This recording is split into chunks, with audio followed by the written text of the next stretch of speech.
El poder en la historia. Trulliot. Esta es una historia dentro de una historia, tan resbaladiza en sus límites que uno se pregunta cuándo y dónde comenzó y en qué momento terminará. Hacia mediados de febrero de 1836, el general Antonio López de Santa Anna había alcanzado los derruidos muros de la vieja misión de San Antonio de Valero en la provincia mexicana de Texas. Pocos de los restos que habían construido los clérigos franciscanos de la misión hace más de un siglo habían sobrevivido a los asaltos del tiempo y de algunos habitantes menos religiosos del lugar. En diversas ocupaciones intermitentes, los soldados españoles y mexicanos habían convertido el lugar en una especie de fuerte llamado El Álamo, nombre que tenía su origen en una unidad de caballería española que acometió una de las muchas transformaciones a las que se vio sometido el emplazamiento original.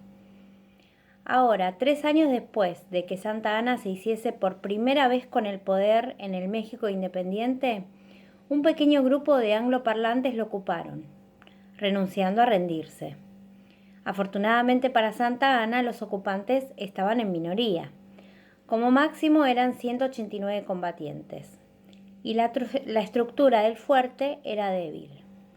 La conquista sería fácil, o eso pensó Santa Anna. La conquista no fue fácil. El sitio del lugar persistió durante 12 días del bombardeo. El 6 de marzo, Santa Anna hizo sonar los cuernos de los mexicanos tradicionalmente empleaban para anunciar un ataque a muerte. Más tarde ese mismo día, finalmente, sus fuerzas lograron entrar en el fuerte, acabando con la mayoría de los defensores.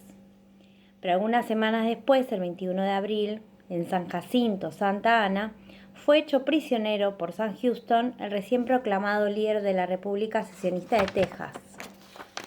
Santa Anna se recuperó de este contratiempo. Sería 4 veces más el líder de un México más reducido, pero en gran parte fue doblemente derrotado en San Jacinto.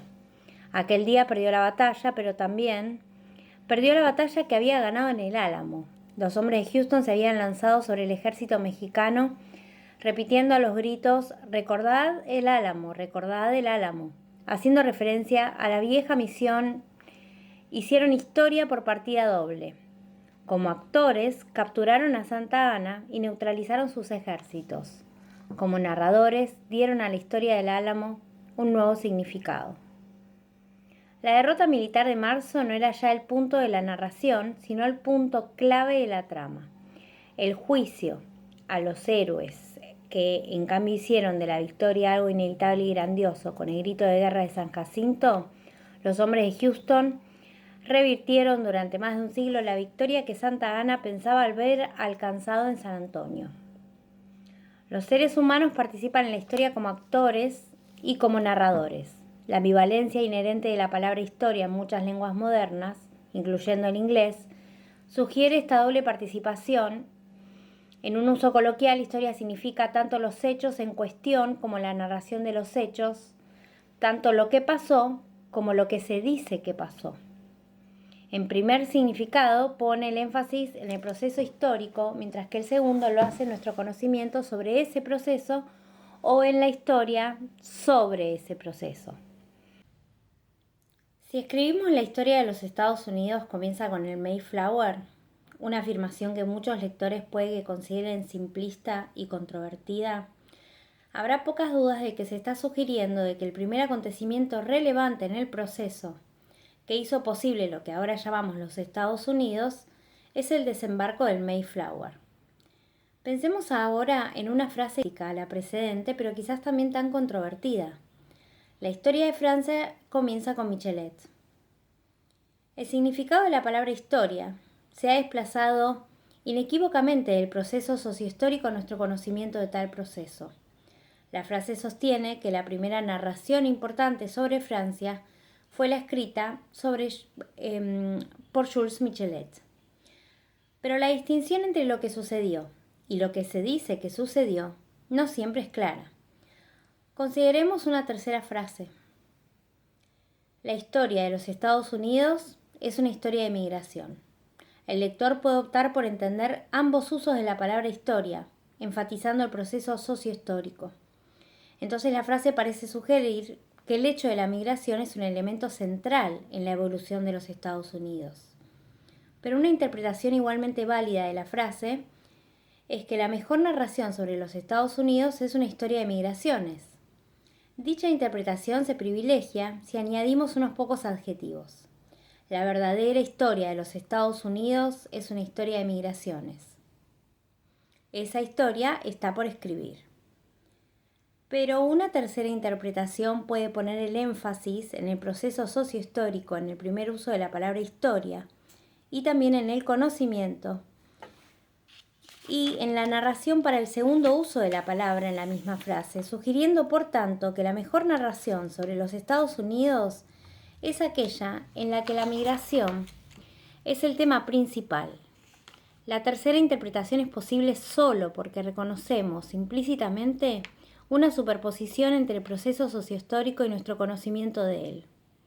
Una superposición suficientemente relevante para hacernos sugerir con un propósito metafórico que la historia de los Estados Unidos es una historia de migraciones.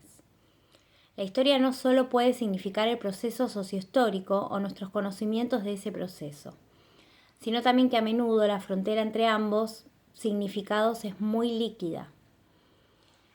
El uso coloquial de la palabra historia nos ofrece por tanto una ambigüedad semántica, una distinción irreducible, pero también una superposición igualmente irreducible entre lo que sucedió y lo que se dice que sucedió. También sugiere la importancia del contexto.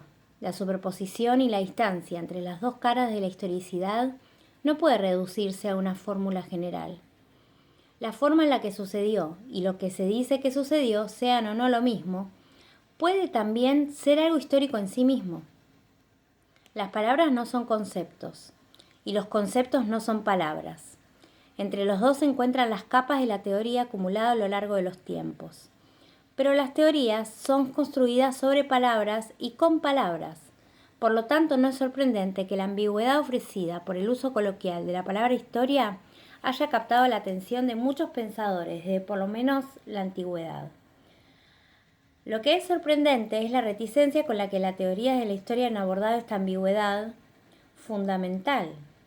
De hecho, desde que la historia se convirtió en una profesión reconocible, los teóricos han seguido dos tendencias incompatibles.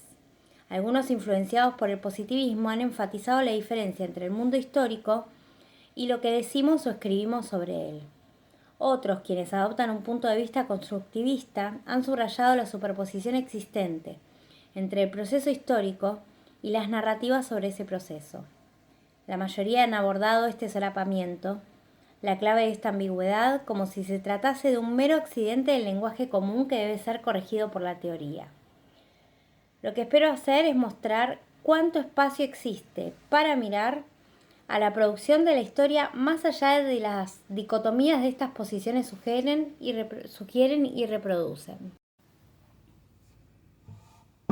Por tanto, los historiadores y más específicamente los filósofos de la historia se sintieron orgullosos de descubrir o repetir ejemplos donde la distinción supuestamente era indiscutible, porque no solo estaba marcada por el contexto semántico, sino también por la morfología o por el propio vocabulario.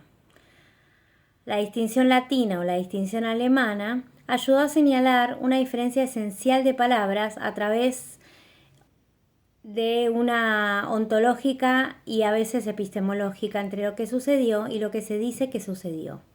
Estos límites filosóficos, a su vez, reforzaron la frontera cronológica entre el pasado y el presente heredado de la antigüedad.